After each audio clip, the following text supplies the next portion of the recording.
Bonjour, je m'appelle Benjamin Châtelain, je suis en classe de 3e 4 et je vais vous présenter mon oral de brevet qui comporte la problématique suivante.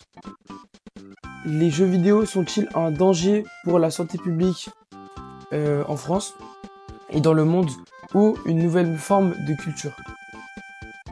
Pour répondre à cette problématique, je vais passer par 5 étapes. Voilà. Je commencerai par les statistiques, je continuerai par les risques, les bienfaits et vous montrer que c'est une nouvelle culture. Et je conclurai en vous donnant mon avis. Tout d'abord, les chiffres.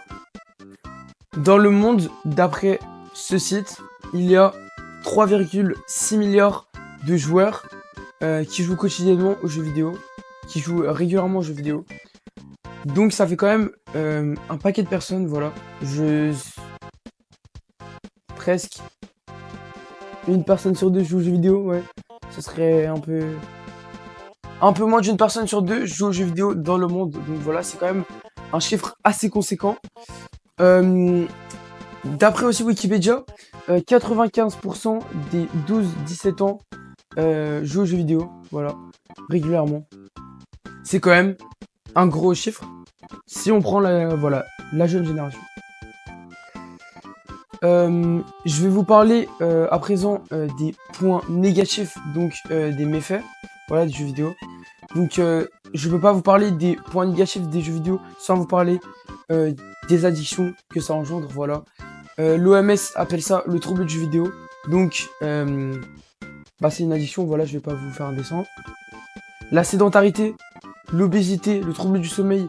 Donc en étant dépendant, on fait moins de sport. Voilà, la sédentarité, c'est le fait de ne pas avoir une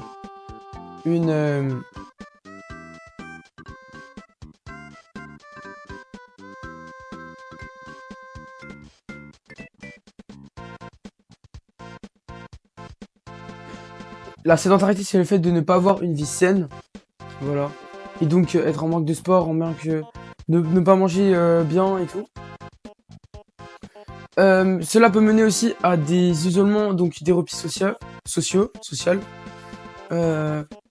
Évidemment, si lorsqu'on joue aux jeux vidéo, on ne fait pas autre chose, donc directement ça impacte